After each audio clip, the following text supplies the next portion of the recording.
प्रिय बच्चों, आज का हमारा टॉपिक ये इकाई 1 यूनिट फर्स्ट स्थिर वैद्युतिकी इलेक्ट्रोस्टैटिक से के चैप्टर नंबर 2 वैद्युत फ्लक्स तथा गॉस की प्रमेय है। इसके बारे में हम आपको बताएंगे। तो इस चैप्टर में, इस टॉपिक में सबसे पहला जो सब टॉपिक है वो है क्षेत्रफल वेक्टर, एरिया वेक्टर।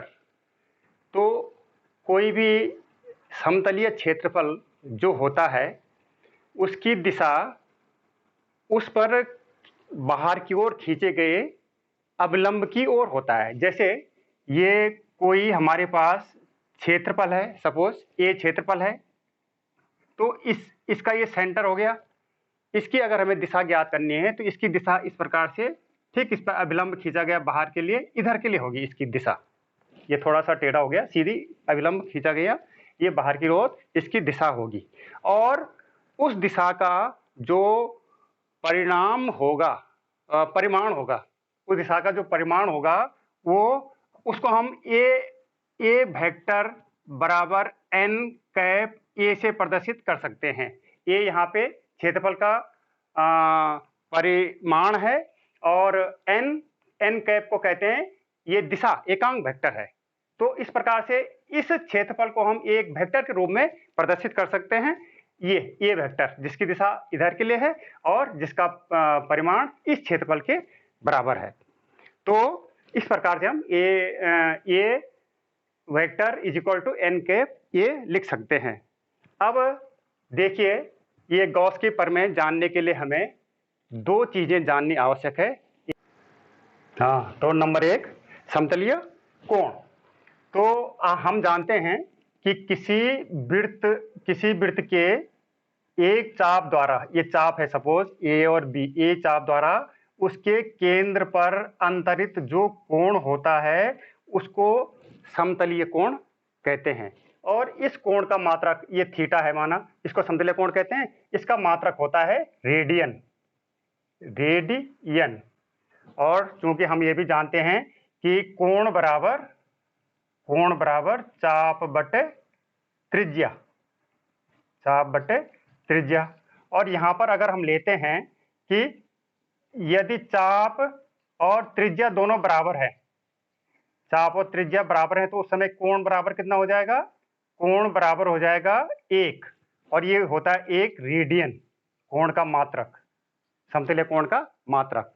तो इससे 1 रेडियन की परिभाषा हो जाएगी कि 1 रेडियन वह कोण है जो कोई चाप अपने बराबर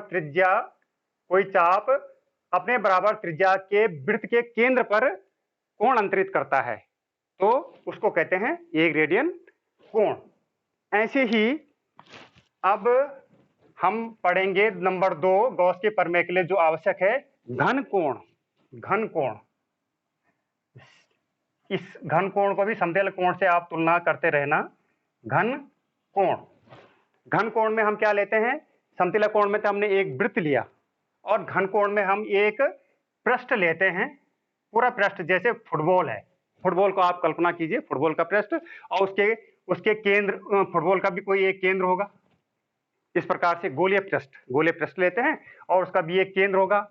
और उस गोलीय पृष्ठ के आप कल्पना करते रहिए फुटबॉल का भी एक छोटा सा पृष्ठ ले लीजिए, उसके कहीं पर से एक छोटा सा पृष्ठ, इतना पृष्ठ ले लिया सपोज हमने, इतने पृष्ठ, और इस केंद्र से इस पृष्ठ के प्रत्येक बिंदु को मिला दीजिए, प्रत्येक बिंदु को इस प्रकार से मिला दिया हमने, तो यहाँ पर एक कोण बन रहा है। इस कोण को घन कोण कहते हैं। तो यहाँ पर इस छोटे से पृष्ठ के द्वारा यहाँ पे जो कोण बना है, ये पृष्ठ सपोज आपका है डी ए से मतलब छोटा सा पृष्ठ लिया हमने, पूरा नहीं लिया अभी, डी ए पृष्ठ है। और ये छोटा सा कोण जो ये बन गया, ये है डी ओमेगा। घन कोण को हम, पूरे घन कोण को ओमेगा से प्रदर्शित करते हैं, और ये छोटा सा जो ये पार्ट बना है, एक भाग बना है, तो ये डी ओमेगा हो गया। तो इसको कहते हैं घन कोण। और ये इसकी जो त्रिज्या होती है, त्रिज्या इसकी माना r है, इस गोले पृष्ठ की त्रिज्या r है।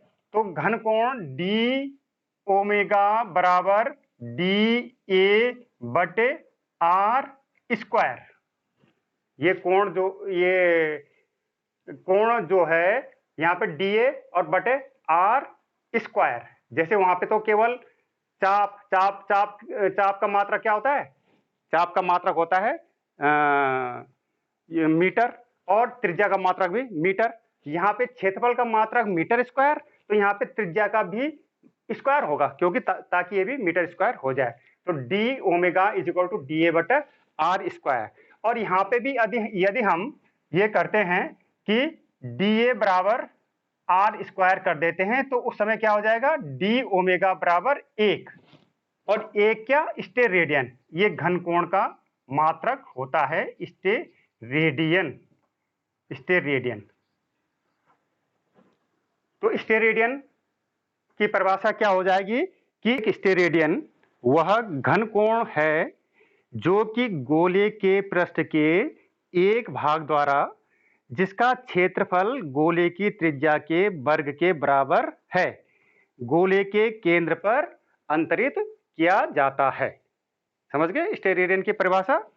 तो अगर गोले का संपूर्ण पृष्ठ, हमें मालूम है कि गोले का संपूर्ण पृष्ठ कितना होता है? 4πr²।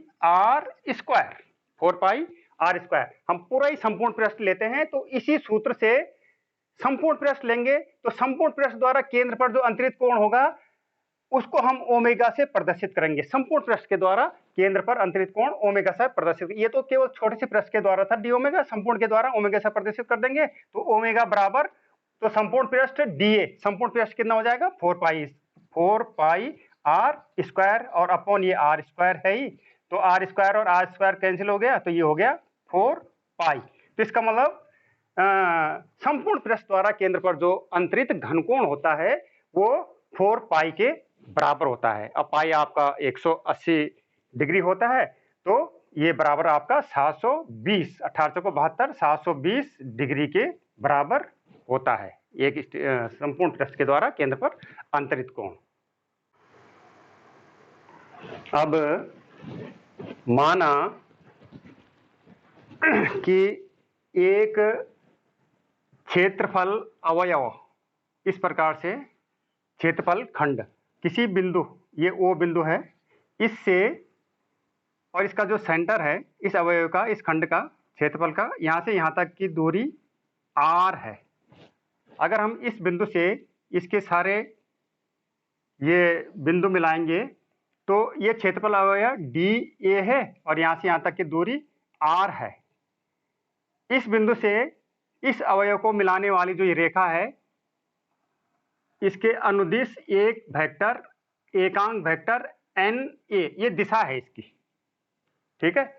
और ये जो खंड है, ये जो DA अवयव है, खंड है, इसका जो वेक्टर होगा ये इधर के लिए होगा, जैसे कि पहले आपको बताया था, क्षेत्रफल वेक्टर ने बताया था आपको कि उस पर खींचा गया अभिलंब की दिशा में ही वो वेक्टर बनता है। तो DA का जो वेक्टर होगा ये DA वेक्टर हम इस प्रकार से लिख सकते हैं। अब दोनों के बीच एक कोण बन रहा है, इस N वेक्टर और DA वेक्टर के बीच एक कोण थीटा बन रहा है। अब अगर हम इस वेक्टर, ये जो खंड है DA, ये छोटा सा क्षेत्रफल है, इस क्षेत्रफल को यहाँ पर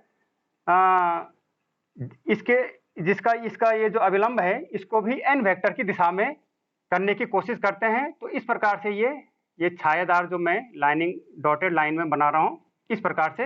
अब इस अवयव की दिशा भी इधर के लिए हो गई, इसकी दिशा, और N वेक्टर भी इधर के लिए हो गया। तो ये जो खंड आया, इसका मान होता है DA cos थीटा के बराबर। ये तो अपने आप में DA था, लेकिन इसका जो प्रक्षेप इधर के लिए आ रहा है, जिस समय की इसका अभिलंब भी N की दिशा में हो जा रहा है, तो उस समय ये जो छायादार पृष्ठ आ रहा है, खंड आ रहा है, इसका मान उस समय DA cos थीटा के बराबर होता है। और तब ये जो कोण बनता है यहाँ पे घन कोण, ये D ओमेगा बराबर DA cos theta, DA cos theta बटे आर स्क्वायर के बराबर होगा। तो ये ज़्यादा इंपॉर्टेंट है गॉस की प्रमेय जो अब आएगी उसको पढ़ाने के लिए। तो मैंने कहा आपका एक तो समतलीय कोण और ये घन कोण, और घन कोण में भी एक ये पार्ट, ये गॉस की प्रमेय समझने के लिए ज़्यादा इंपॉर्टेंट है। तो अब अगले टॉपिक में मैं वैद्युत फ्लक्स और गॉस की प्रमेय पढ़ाऊंगा। धन्यवाद।